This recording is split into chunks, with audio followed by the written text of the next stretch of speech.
Okay, good afternoon, everybody. We're just about to get going now in the next couple of minutes. Once everybody comes on, a few more people who are just joining, so we'll be getting going in a minute. With me today, I'm delighted to have Allan Beechinor for Advanced Metadata. Good afternoon, Allan. Good afternoon, Ciaran. Hi, everybody. So we're going to talk today. We're going to talk about digital access requests and subject digital access requests. And actually, it's very topical. I think we'll talk about it later, but a lot of news going on and a lot of things happening about people about their data and protecting their data. And and Facebook, of course, are well in the news, Allan, aren't they? Yeah. So that's a very appropriate conversation right now, Ciaran, and we've opted to use this as a placeholder to bring everybody's attention to, the imminent risk of companies not applying a logical strategy to how they're going to respond to GDPR from May 25th, 2018. And also the underpinning issue here is that you can now see a change in tack, that agencies and clients are now expecting a better, understanding of how companies are managing their data. Trust being the biggest issue. Yeah, and I think this is when you have Mark Zuckerberg having to sit in front of the Congress and answer questions, and we come on to the impact it's going to have on Facebook. So just to give background for people as everyone's coming on board, as all you know, IMGS, we've been in the IT business for over nearly 17 years, but we were always very much fundamentally involved in data management, in integration, and actually over the last couple of years we've seen a drive for the need for data governance. And through that, we think our organizations and our customers are really going to have to get a handle on how they use their data. And with the explosion of big data and data now moving from being in one sole database to being spread across the organization, to being in different data types, both structured and unstructured, and moving to having data in the cloud and different silos, this whole data governance is a minefield on how people manage their data, and actually not just manage it from the big scary monster that you're going to get fined if you don't do it properly, but actually the benefits from managing your data properly. And actually, when it comes to doing analytics, which is the thing people are trying to get great value, if you don't have your data managed properly, you're not going to get the return on investment. So we're delighted to be partnering with Advanced Metadata. I'm delighted to have Allan here with me today to bring us through one area of that data governance, data management piece, which is around handling subject access requests, digital subject access requests, and how we can speed that process up. Yeah, thanks, Ciaran. So I'm going to move on to what is the use case? What are we looking to achieve? So I guess there's a lot of companies out there that would discuss, GDPR is coming in, the boogeyman, it's the grim reaper, it's scary stuff.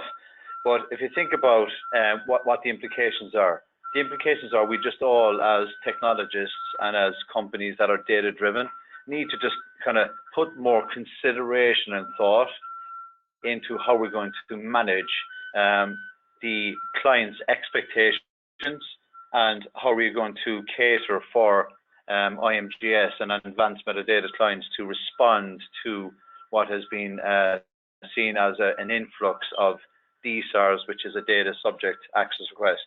And when you talk around that, you kind of say, what is the impact to my business of a data subject access request if it goes wrong? And quite simply, what would happen is the break of trust between a client and a company. If you are found to say, I need to present all the personal information, the PII that I have relating to you in my environment within 30 days, and I do not have the wherewithal to do that.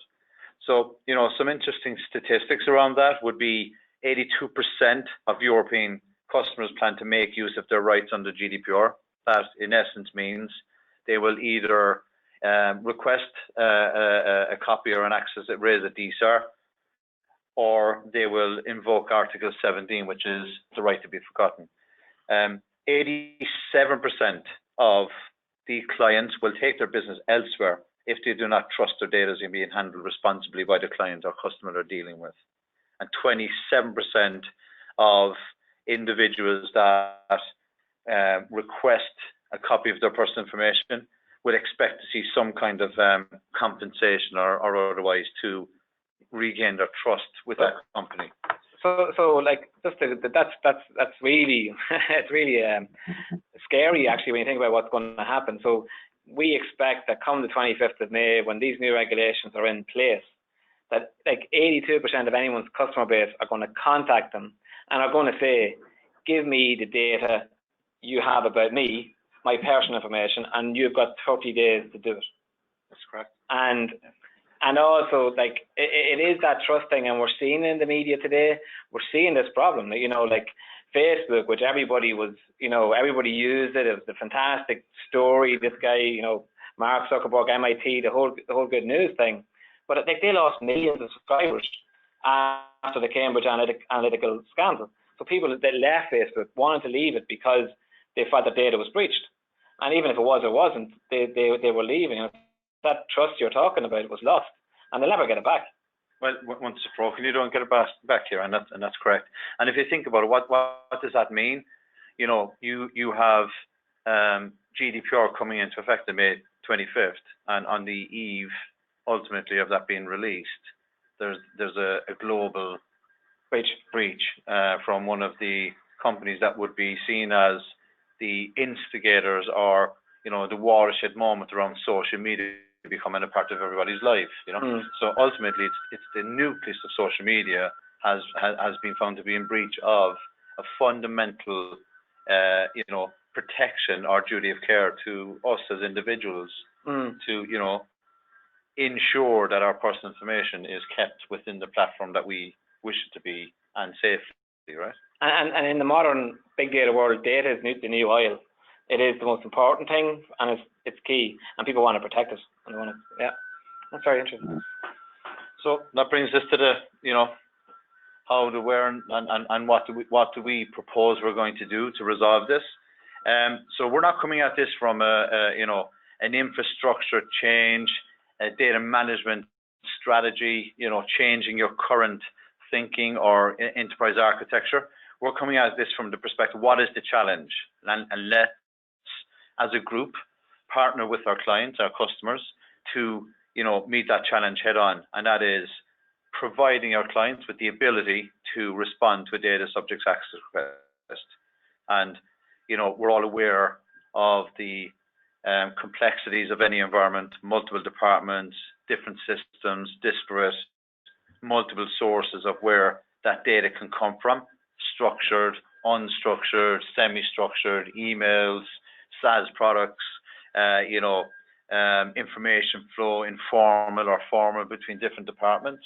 And then, you know, we won't even mention a word about bring your own device, BYOD, and the implications that imposes from the ability to secure your data when outside the network or outside the domain. And how do you find the happy medium between, you know, employee privacy breaches, which again is another hot topic in the last week or so, based on the feedback from what independent media have done over the past while. And I'm sorry, you mentioned something there, and it's a new term, unstructured data. So what do you mean by that? So unstructured data in our world, which is, you know, unstructured metadata, is the content or the data of the data that would sit in Excel spreadsheets, emails, PDF, PowerPoint, you know, some would argue on desktops, file shares within emails. And, you know, these would be a rich source of personal information. Okay, I'm getting it. You've probably all heard the lorry that was decided for the first time today to drive past our office in reverse. So we're really sorry if that was affecting the quality of the audio. We've been here all day, not one lorry passed, but I actually just decided to reverse past the windows, and we need soundproofing in this office, I think. It's everybody experiences this, guys. It's the webinar demon, or the demo demon. So our apologies for all you listening that you had to hear that beep beep beep beep beep beep. It wasn't any alarms going off. It was just somebody decided to reverse past our office. Sorry, Alan. So, but the idea that unstructured data, and it's the challenge. Again, I come from a very, you know, I worked in the geospatial industry for a number of years. we had our data in a database and we knew where it was and we had a structure to that database. But in the modern world, that's not how data is stored. Some data is stored in a database, but you have as much data in PDFs and, areas, and how do you get at that data? And that's going to be the challenge going forward, isn't it? Yeah, I mean, look, we are all victims of our own success in essence, right? You've got all sorts of document stores like Google Drives, Dropbox, Salesforce, CRM systems. You've got the traditional databases still out there. Yeah. You've got, co-location, SaaS products. We have a culture of where a department would, in essence, spin up their own environment and, manage their own files, folders, and this is locally. And this is the challenge again. Sorry, with GDPR. I suppose a lot of people, I've heard comments about GDPR being the new Y2K. It's a consultant stream to generate money, to generate revenue, and have this boogeyman. But what Y2K was, on the 2nd of January 2000, Y2K was finished. Yeah. GDPR is going nowhere. When the 25th of May comes in, this is the start. It's not that we have to do something over the next month to show we're okay. This is an ongoing process. And you mentioned there, somebody can add an extra file share, or they can take data from another source, copy it and put it into a spreadsheet and stick it somewhere. So there's always this risk of data that personal information can move to new sources, to new locations. And this is the challenge, isn't it? Well, the challenge is multifaceted, right?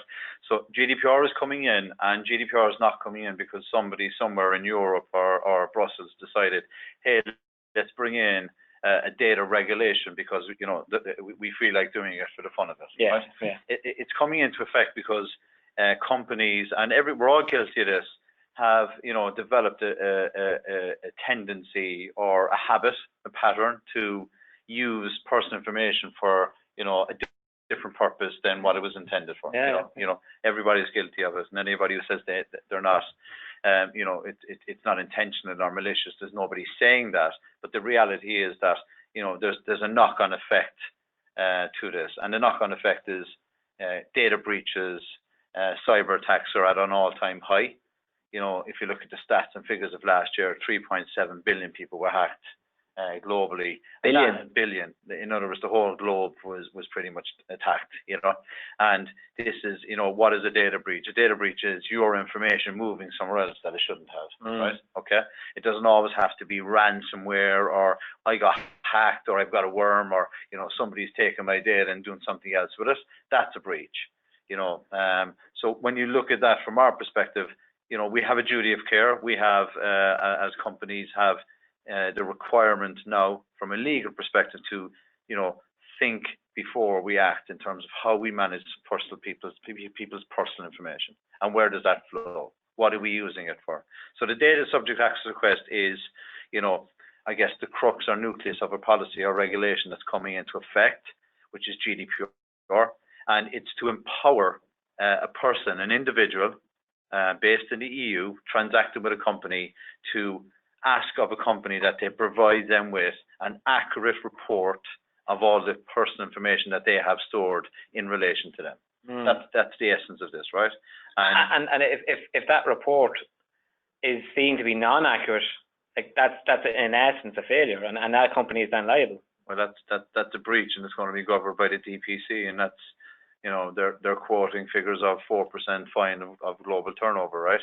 And we can displace that or not take it serious, but the reality is, I'm not coming at it from that perspective. That's obviously a byproduct or the punishment. What I'm coming at is the break in trust for a company and the client. So client raises a DSAR, they don't get the information, they lodge a complaint, and that company is in every slide deck, every paper for the next 3 months, and guys like me are in our slide deck, first page instead of Facebook, So you don't want to be that company, is what we're saying. No. So what we're doing is equipping or partnering with companies from an IMGS and advanced metadata perspective to organize themselves to be able to deal with what is now being forecast or being perceived to be a large influx of access data requests from clients, suppliers, individuals, or ex-employees. Yeah, and the ex-employees is interesting, isn't it? You know, the fact that, you know, if 6 months after you leave or a year later, you may come back and say, I want to know about my information about me. Because you could be bitter. You know, some ex-employees want to go back for whatever reason. And that's a challenging one. I think the operative word there, Ciaran, is ex, and employee probably does mean 9 times out of 10 there may be some reason that the ex is in the first place, but I'm not going to get into that, right? No. But the complexity as well is from a DSAR perspective, it's a time trigger. Yes. So you have 30 days to respond, and that's where it gets interesting. And that's where the complexity you're calling out there of the multiple sources, because you have to go through those sources and those data and get that data, and that's the time and it's effort. It's time, effort, and what we've identified is, and as you can see, I'm mapping out who's going to be sucked or absorbed into this. So from a company perspective, or somebody within the organization that's responsible for ensuring that people are doing their job, being efficient, doing the best thing being the best they can be. This would not be seen as a productive activity, right? It's not revenue generating, it's not commercial driven. It's covering your backside at best, right? And we would envision that the DPO, the head of department, administration staff, somewhere, perhaps HR or some other department, an analyst, to ensure that the data is accurate. And of course, your legal team would be required in this process to ensure that you are responding to the data subject access request correctly within time, and most importantly, you're providing the information in an accurate and readable format. And like this sounds like it sounds like a huge overhead. Like, which companies are open to these requests? Is it everybody? Is it like, if I have a 10-man company, am I excluded, or is this like, how does this work? The GDPR would say everybody that's dealing with personal information is accountable, right? Even under the old, the previous regulation, which is data protection. Yes. Right? So that stands there, and you've got all sorts of other requirements around. If you're a public body, freedom of information. But if you think about it from a different perspective, there's no precedent set yet. No. GDPR is not out yet. No, but we're hearing different perspectives. I think everybody. Well, I like to think that everybody that's attending today has had some, information, or has attended some event or watched some, online resource regarding GDPR, and probably have a good idea what, the fundamentals or the critical, points around GDPR. But, ultimately, this is something that's going to come in on May 25th. We have to be prepared for it. We have to take it serious, and but nobody knows for sure what precedent is going to be set. I jokingly say, it's a heavily funded, heavily marketed campaign to roll out GDPR, and who's going to fund that? And jokingly, the poor fish that gets on the hook first for 4% global turnover is going to probably fund it, right? In terms of a fine. Well, it was funny. I was at the cinema a couple of weeks ago with my kids, and so this was a film. It was a kids' film. And the data protection, the DPC, had an advertisement telling me, as a Joe citizen, from the 25th of May, I can make these requests. Is this the one jumping in the car, driving off with the data? Is that? Yeah. But it's at a cinema, so like this is a hot topic. Yeah. And to be fair, that is the DPC taking it upon themselves to say, look, we're going to educate people. I attended an event 2 or 3 weeks ago, and the assistant DPC, James Trunk, was in attendance, and again, I'm paraphrasing. This isn't quoted, but the essence of the conversation was that we're going to treat people fairly. We want to work with people, but the caveat he made was if they are working with us. And what does that mean? Do you have a strategy? Have you started to do something about GDPR? So it's very much. Are you making a reasonable effort? Are you making a concerted effort? Are you taking it serious? Yeah. Just to address the point we made previously. So again, this was a comment made by subject matter expert at an event recently, and we can't quote them, but just to give you the high level. So they estimated that right now they're working with a company, and that company has calculated that one request has cost them €50,000 based on the previous regulation. And I'm guessing what you're saying there is because each access request takes effort to go through each department, and that organization has a number of departments. When you total it all up, that total effort is going to be massive.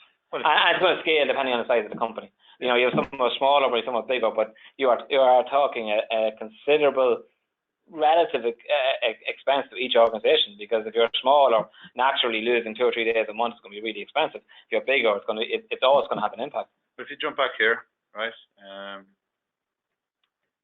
So just take one look at that. Multiple sources. Yes. You know, it's not just files. It's emails, Word documents. Was there something shared on a repository, SharePoint, different databases? It's not that. It's not that simple to say, oh, let's go find all this data. It's in one department, and we can send that to Joe Blogs who just raised the DSAR. You have to, find where that personal information is stored, official or otherwise. Yeah. Oh, exactly. So this is where we kind of, I guess, hit into where we're coming from. So the application that we've developed as a group is, an ease of use method for managing the response to a data subject access request. So our tool will harvest and index all the structured, unstructured data, and present that metadata. It's not moving the data or manipulating the data. It's moving and taking a copy of the metadata, harvesting and presenting that into a data vault, and that data vault then will contain like a carbon copy of what that metadata looks like from a content perspective. Yeah. And this is not driven on every verbiage or wording that you're using in terms of content. This is specifically identifying what is personal information. Yeah. We're using machine learning for classification of PII, and this is based on in-depth research and knowledge around metadata. I'm dealing with data over 20 plus years, data governance, worked in multiple highly regulated industries. And the metadata is where the truth lies, right? And that's where the personal information is going to be contained, and that's where you can provide a full blueprint of what this looks like. So when you say you're using the machine learning, that's the look for patterns, to look for like flags to say, well, this is personal information, because we know based on these rules that if you see this, and this, then you're talking about personal information, as opposed to just looking for a field called PII or whatever. Right. And that's the key, because again, you go back to that unstructured data you talk about. It's not going to be a column in a database that we can directly target and say that's where we know all the customer personal information is. It could be in a PDF, it could be somewhere in a PDF, and someone has put someone's bank details, for argument's sake, or their date of birth, or whatever it is that you could be looking out for. So use case for that could be CV, somebody applied for a job, it's in a PDF, stored in an HR folder somewhere. They got the job, they've left the job as an ex-employee, that record is stored as an appraisal. They're mentioned in an appraisal document, that's it, somewhere else. Finance have a copy of it because they went on maternity leave or paternity leave. A client, it could be a contract when they started engaging with the customer. It could be a copy of a complaint that they registered, or it could be an ongoing bill that should be cancelled because they do not transact with that customer anymore. And if you looked at those use cases, that information could sit anywhere. It could be in a CRM system, it could be in somebody's repository, it could be in a file share, it could be sitting on Salesforce, whatever. And again, if you're using manual methods to get that data, you may find it all. But if you can build an automated process, then you can pretty much guarantee you're finding all the hits. Yep. And that's the benefit of using the machine learning and these kind of techniques. Yeah, because it's not just a name. It won't be full name. It could be date of birth.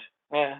Credit card, address. A person can just skip it and think it's okay, but the rules in your system actually will tell it, no, that's not okay. And then you introduce human error. Somebody decided to save it somewhere in error, or in their wisdom they decided to email, a copy of everybody's details for payroll to the wrong email address, or somebody took it down of the customer base and said, I'm going to email it to Johnny instead of putting it up onto Salesforce, and there you go, And it's tracking that also is something that we pick up as part of the process of indexing the metadata.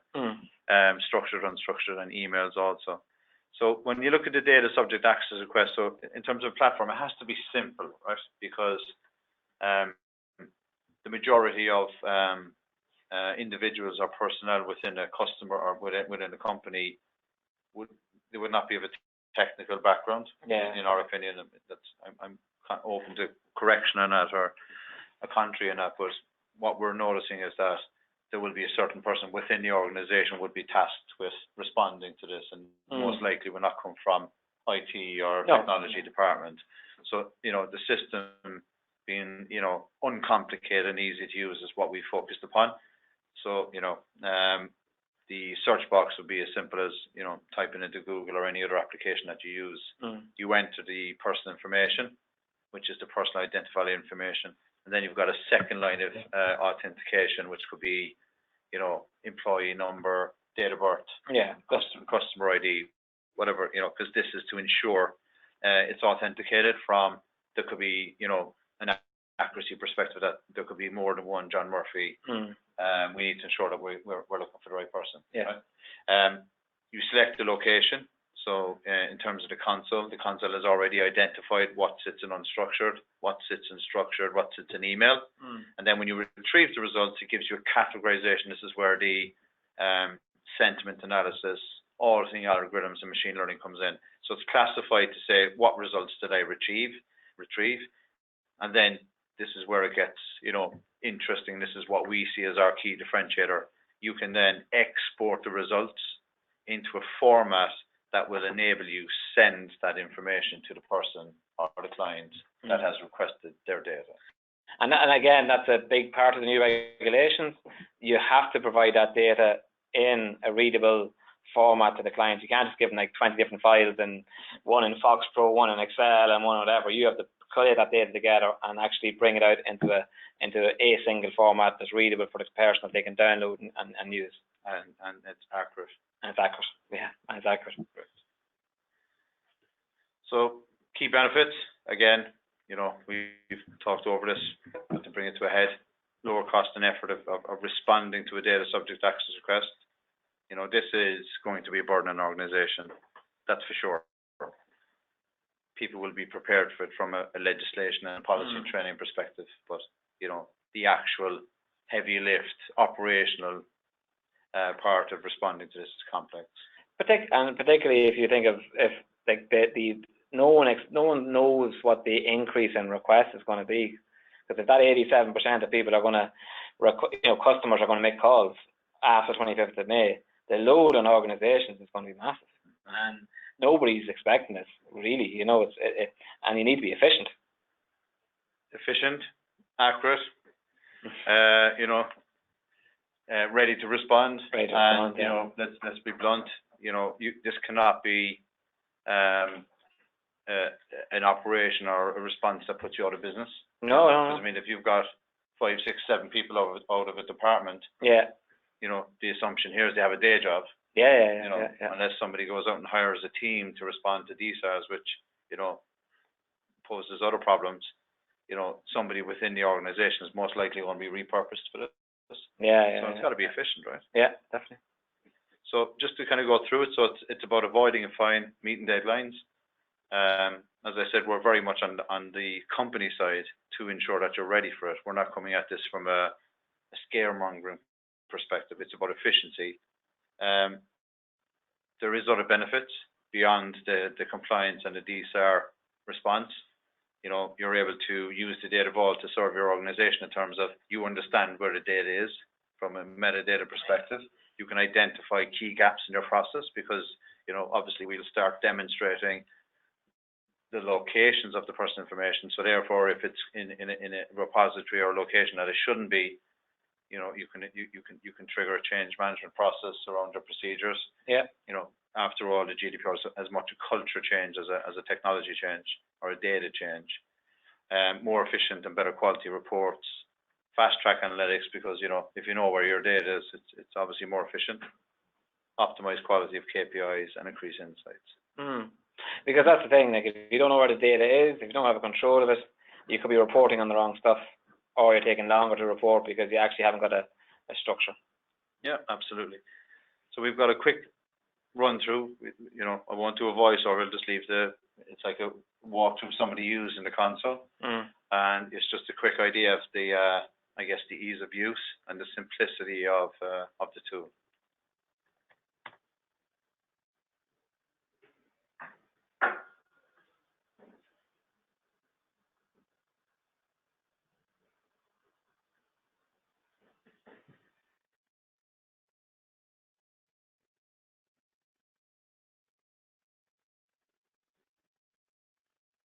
Actually, I'll talk over for a second. Yeah.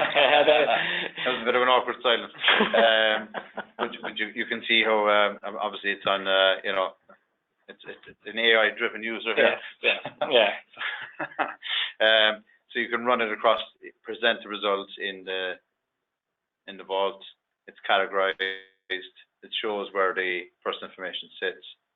The unstructured, it gives you the file path. You just enter C drive, K drive, D drive, pulls it into the vault, HR in this instance, and you have a search string. Search string is the individual you're looking for. Okay. So, and it's as effective as this. This is actually live working across the database through a network. So you can see it run away in the background. Then it pulls it forward, and this is a view of the metadata. So you've got the link where the data came from.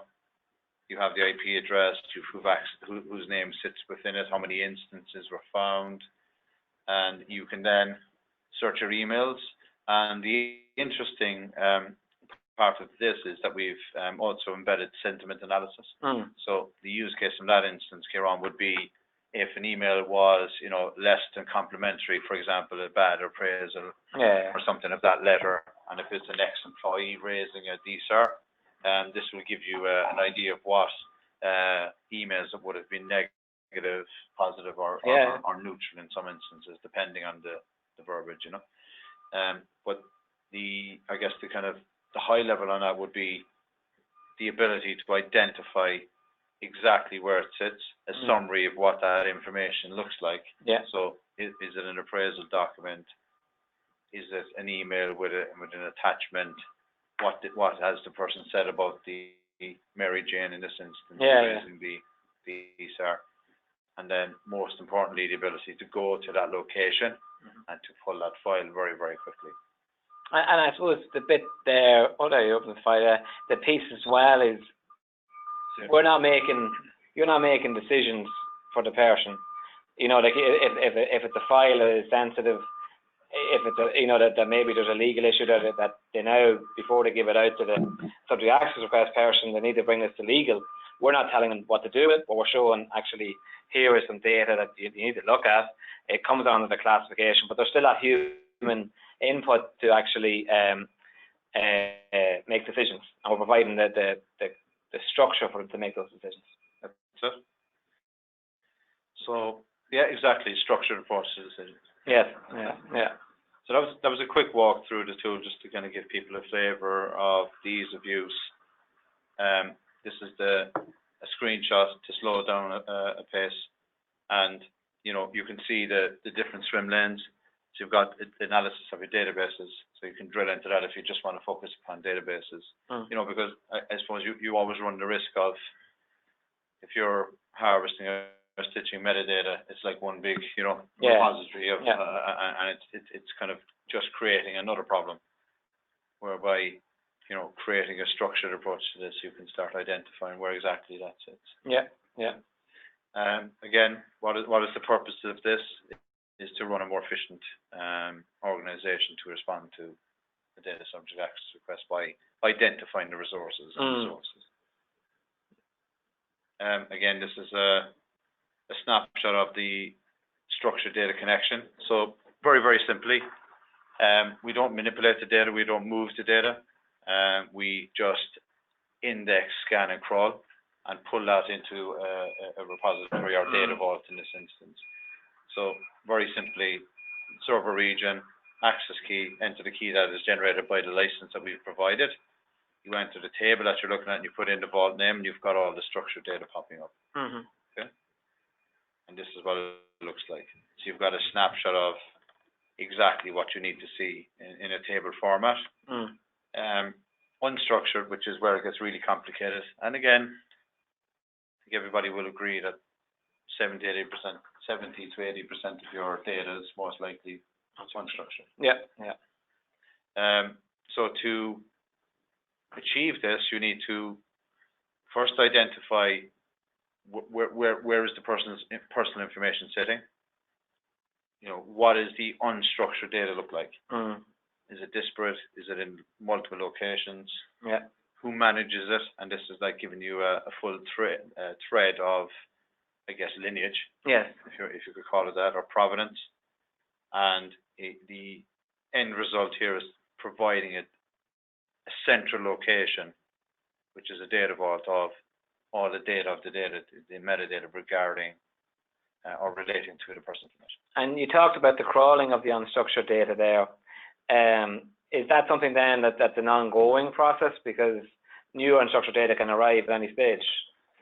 Yeah, but I suppose if you look at the kind of what we're trying to achieve here, so I guess go back to backups. You did one big, master backup and then incremental thereafter. Yes. So, once you've done the process, yes, it's like a, 8-week exercise, depending on the complexity of the environment. You've harvested the metadata that's there right now. Yeah. And then you do a schedule. Yeah. A schedule scanning. Okay. Out of hours, don't disrupt the production systems. Yeah.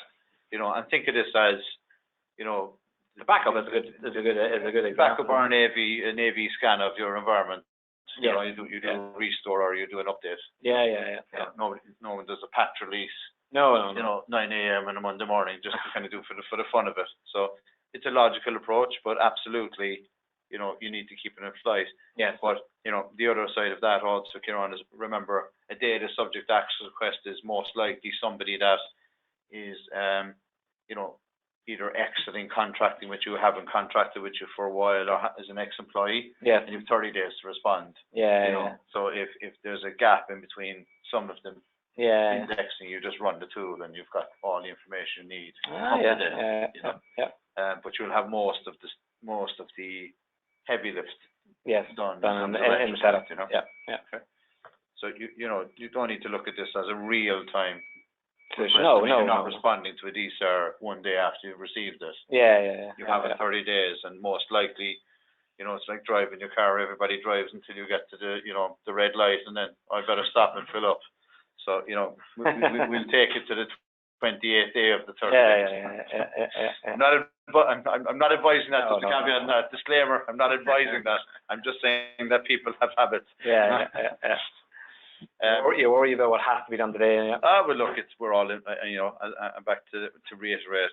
We've got day jobs, right? Yeah. And this is not a revenue generating exercise. This is to cover your backside. However, there is some additional stuff that we can do. This isn't a wasted process. If you've got a full structured or map of your metadata, there's lots of stuff you can do with that from a data quality perspective, right? Yeah. So that's another day's conversation, I guess. Again, very simple. Everybody likes a dashboard. Everybody likes visual. Pie charts. Why break something that works? So this gives you a full classification of where the data sits, from a metadata, unstructured, structured, and from a string occurrence perspective, right? So where the files are, what do they look like? What is the classification? So is it doc, docx, is it PDFs? Is it appraisals? Is it multiple SaaS products? So this just gives you a snapshot, and this will be very specific to the request that you have made. Yeah. So if you put in, I need to find all the Mary Jane's information in my environment. Yeah. This will present it back and say, look, listen, this is obviously a really active individual in terms of the amount of data that you have, and the dashboard will give the client an understanding as to how long it's going to take to really respond to this. Yeah. So it's just using logic, right? So we had broken it out into swim lanes of the product each time, but I think we did the overview, console view earlier. So yeah. Okay, well that's really interesting, Alan. Thanks for that. We're a bit on time. Have we any questions, Tanya, Garrett? over here in the administration, behind the list. Okay. Right. So, Allan, first question: what happens if your data is not on premise?